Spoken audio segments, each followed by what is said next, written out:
Моето име е Кирил Валентинов Карабонев, от град Самоков. Аз съм административен директор в нашата компания BGBEX. Не реших да участвам, защото цялото това нещо само можем да спечелим, само можем да натрупаме безценен опит и дори да се провалим, всъщност ние нищо не губим. Ние сме единствения шанс за промяна. Казвам се Николай Генчев и изпълнявам длъжността маркетинг менеджер в учебна компания BGBEX. Искам да се реализирам в България. Казвам се Мария Димитрова и моята длъжност в BGBEX е менеджер продажби. В България предпочитам да остана. Ако имам възможност да отида в чужбина, би било за кратко време, но бих решила да се върна тук отново. Аз съм Росица Влогиева и отговарям за отдел финанси в нашата учебна компания. Наистина можем да постигнем много, особено младите. Аз съм Адриана Христова и съм в HR отдела на BGBEX. Бих искал да се боря като моите колеги и приятели за нещо по-хубаво, за по-хубаво бъдеще. Така се Христо Христов, началник отдел IT, занимава се с дизайн и веб програмиране на нашия бъдещ сайт. Моята мисия в живота е да се реализирам в България и да направя България едно по-добро място за живеене. Аз съм Велин Койчев, изпълнителен директор на BGBEX.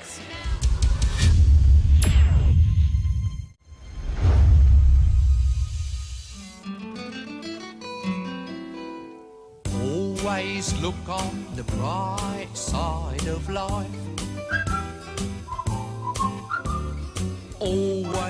Моето хобби, както виждате, да рисувам.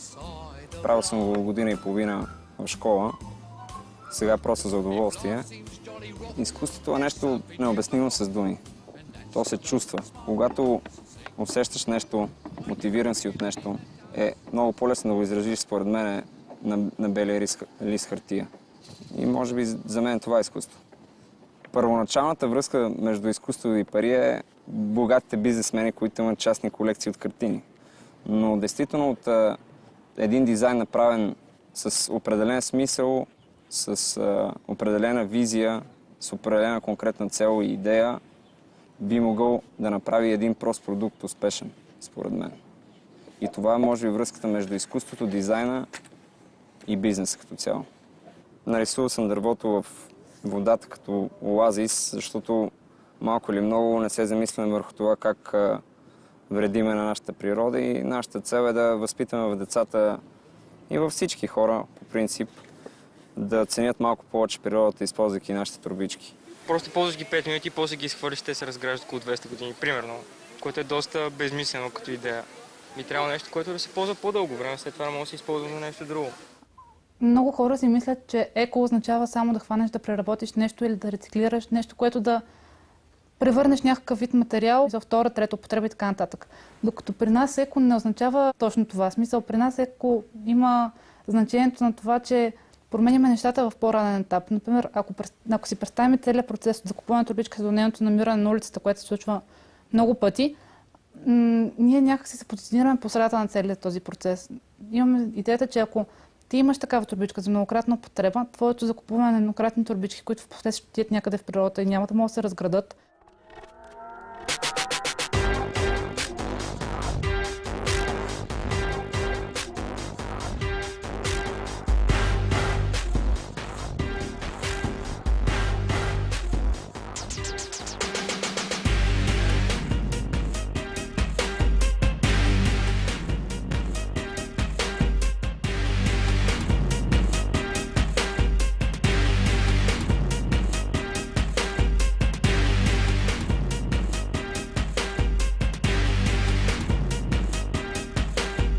Да извада глава.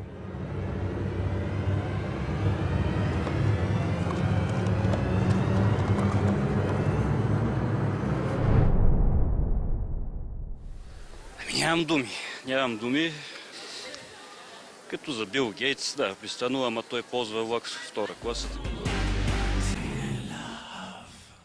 Всъщност всичко започна една година по-рано, когато с нея бяхме на едно състезание международно в Германия и търсихме някакви подаръци или нещо, което да донесем тук в България. И това нещо, което намерихме, бяха едни страхотни турбички за многократна употреба. И всъщност какво се оказа, че такива турбички в България е изключително трудно човек да намери. Ние направихме не точно копия на тези турбички, но вариант. Иновирахме върху това, което в Германия се среща.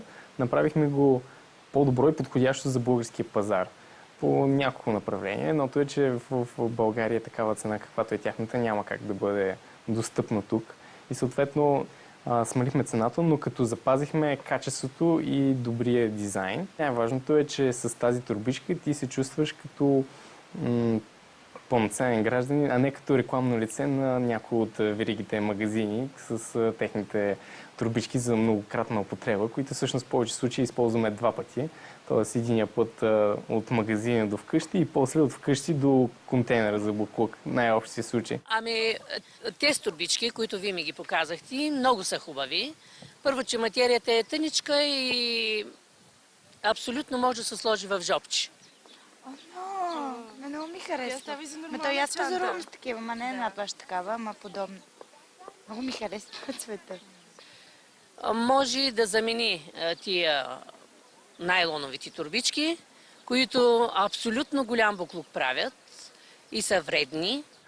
Предлагаме различни видове турбички, няколко вида с няколко различни големини, като интересното е, че сменяме плътта, от който се изработва, за да може да подхожда цветовата гама или размера на човека, спрямо какви са неговите лични предпочитания, спрямо начина, по който той се облича, спрямо начина, по който той е свикнал да живее, и това му дава една свобода да избере точния модел, който е лично за него.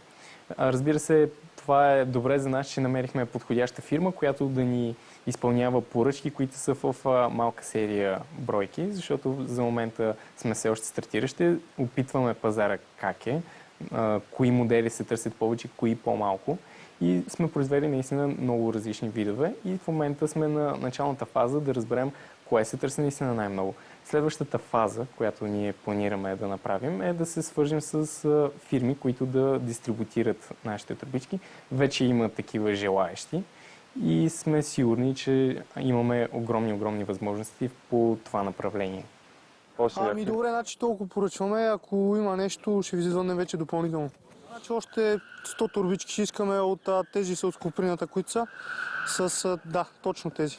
Ти имаш и представа тия на колко продаха? По-ниска от нашата, ама не са им толкова хубави турбички. Ами варианта е това, да.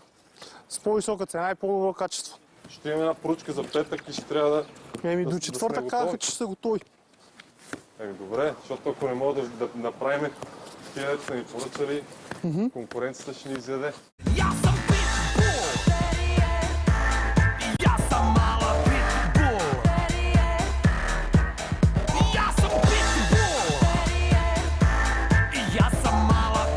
Ало, Роси?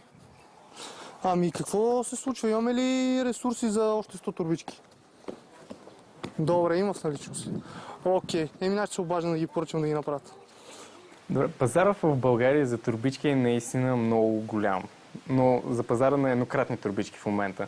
Не знам дали знаете, но се използва 3,8 милиарда турбички годишно в България, което е ужасяващо голяма сума.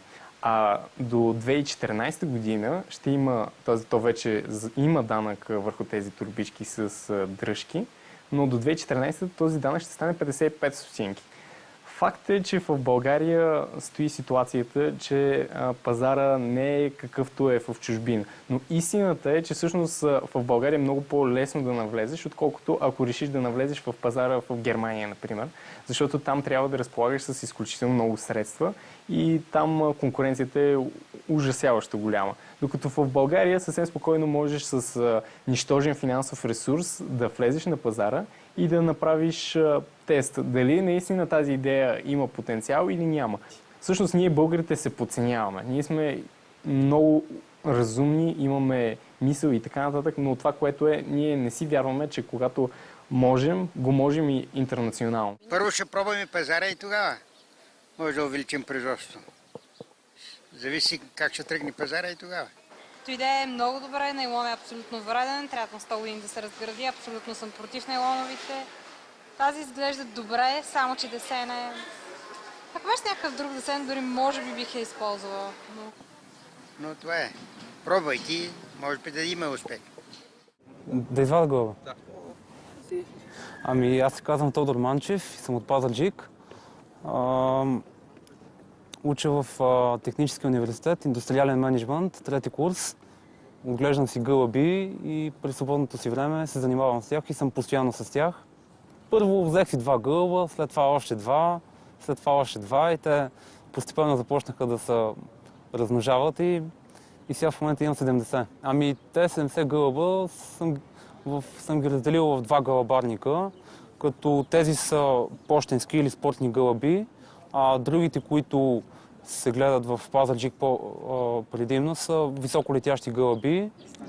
Ролята ми в BG Bex е свързана с производството. Съм производствен менеджер и заедно с колегата Велин намерихме фабриката, където произвеждаме нашите турбички в Казанлък и договаряме цените, отговаряме за поръчките, доставките, а този гълъб сега ще мине 100 км и ще отиде в Пазарджик.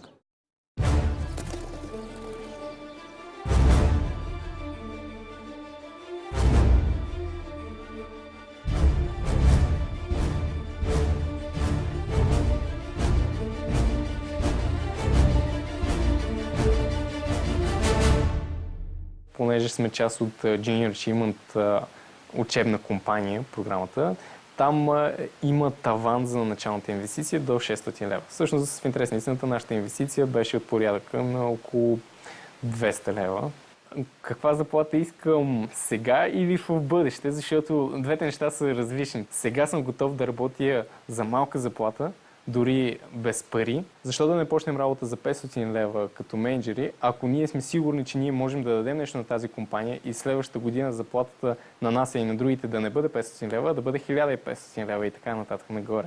Моето хоби е фотография. Аз обожавам да пътувам. Събрал съм вече всичките 100 национални туристически обекта и това прекрасно се комбинира с хобито ми с фотография, защото като един пътешественик обожавам да снимам там, където ходя.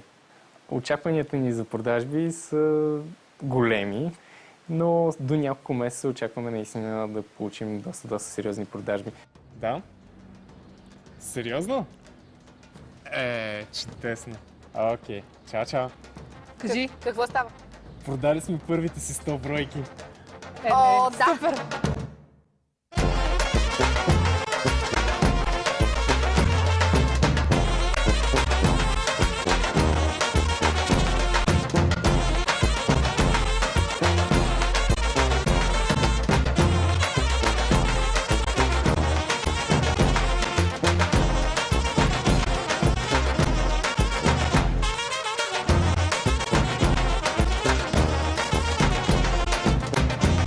Снимам общ пампич.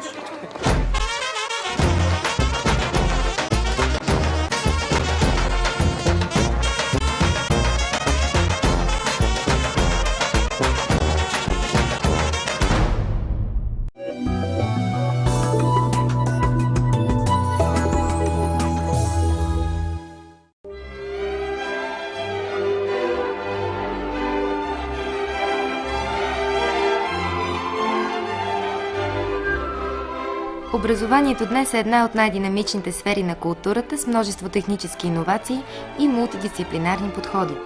Факултетът по педагогика към Софийския университет съчетава вековна традиция с алтернативни модели на обучение и квалификация за широк кръг от специалисти.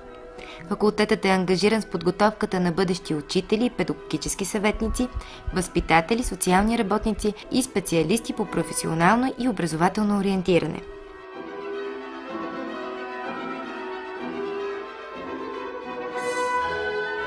Обучението е в 3 специалности – педагогика, социални дейности и неформално образование.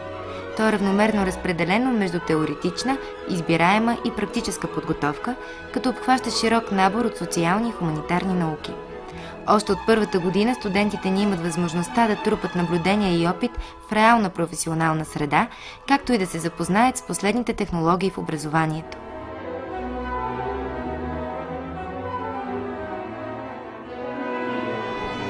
Факултетът по педагогика към Софийския университет подготвя вдъхновени млади лидери за българската образователна система. Висшето образование днес не е просто социален шанс, а истинско приключение. Ако искате не само да го преживеете, но и да го създавате, доверете ни се.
Здравейте, аз съм Лъчезар, трета година студент по медицина. Аз съм Виктория и съм трета година студентка по медицина. Аз съм Снежина, на 24 години. В момента съм 6-ти курс. Завърших семестриална медицина и в момента караме държавен стаж. Масово младите лекари заминават за Германия. Много колеги имам, които никога не са учили немски. Започват те и сега 5-ти курс, примерно, се хванаха на курсове. Ако знаете език и вие сте млади, просто заминавайте, защото тук нищо добро не ви чака. Тук или плащам много и работя за без пари, или не уча тук. Аз просто нямам друг вариант. Много се надявам да остана в България, но не знам дали този шанс ще ми бъде предоставен.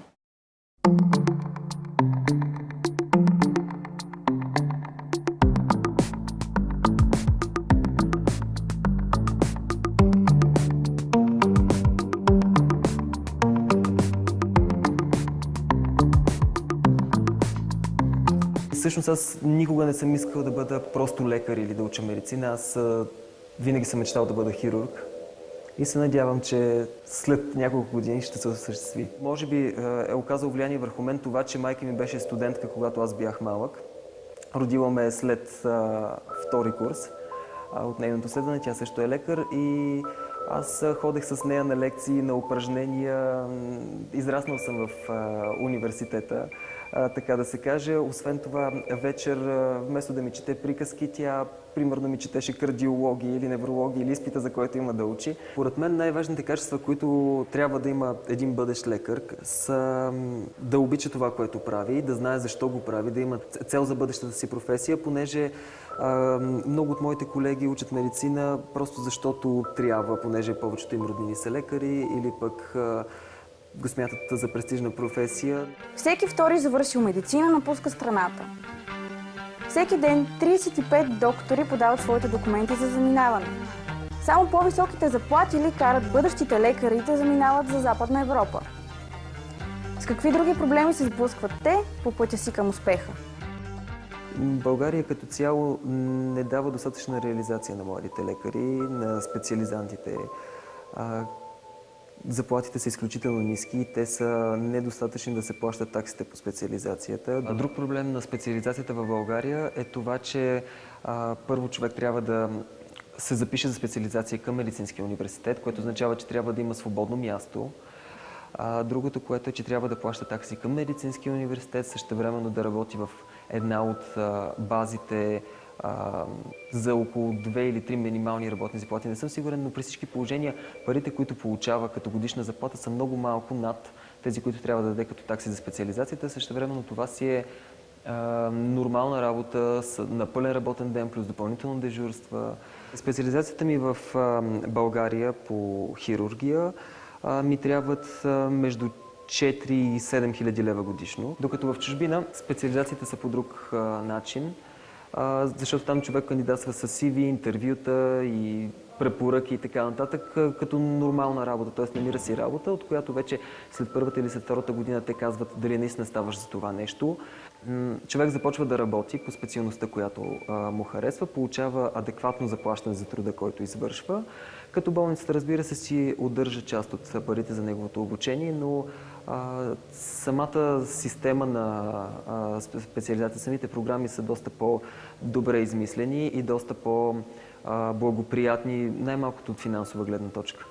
Като специализант в Германия по хирургия бих взимал около 2700 евро на месец, чисто, което е в пъти повече от това, което ще получавам в България.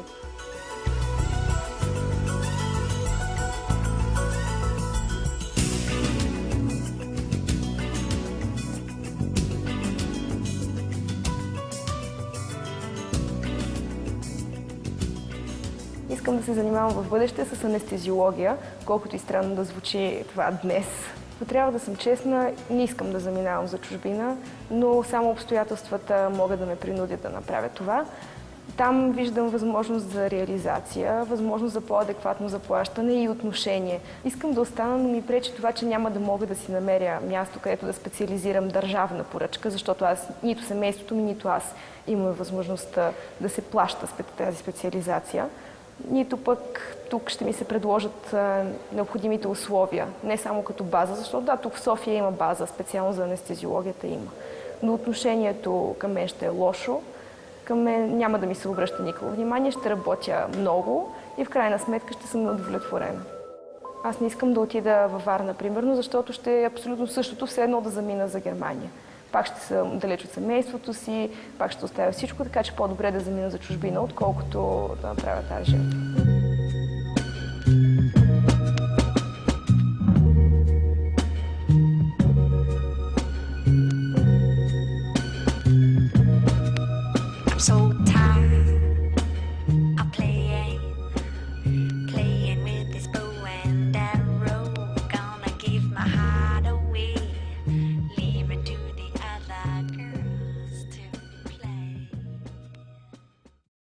Знам за системата е, че примерно за държавните специализации, където ти можеш да вземаш все едно, ти не плащаш, а вземаш заплата, те са по-малко, но там примерно там е направено пак младите хора го избягват това, защото ти хубаво завършваш, вземаш специалност, обаче за това, че си бил държавна поръчка и си разпределен някъде по, както едно време се казва, по разпределение. И на никой пък не му се ходи да те пратят еди къде си и да работиш там. Не знам дали има някакъв срок, примерно определен. Мисля, че около 10 години, ама колегите сме се ориентирали каква специалност искаме и всеки ходи на доброволни начала в някаква клиника, където може да практикува.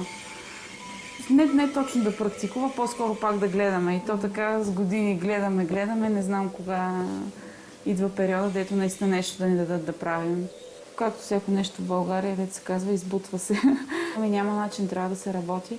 И той казва, тя медицината не е за бедни. Аз съм малко такъв човек, че като, дето се казва, като дигна ръце тук от безхаберието и от това и просто си казвам, ето знам език, какво ме спира. Аз съм си на 24, нито съм губила някакви години, нито нищо, защото да не замина наистина.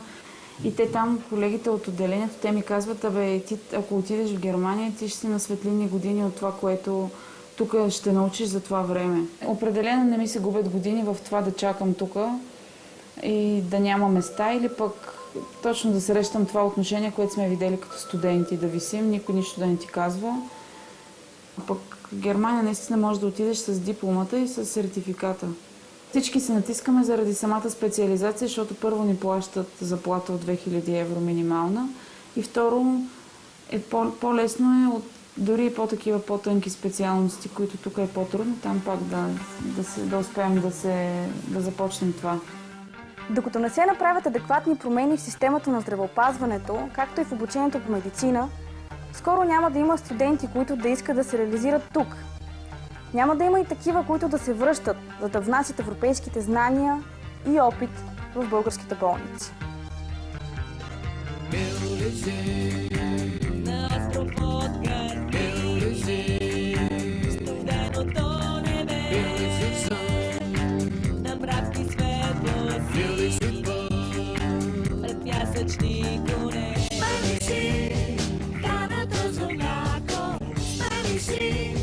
Черното искаш ли?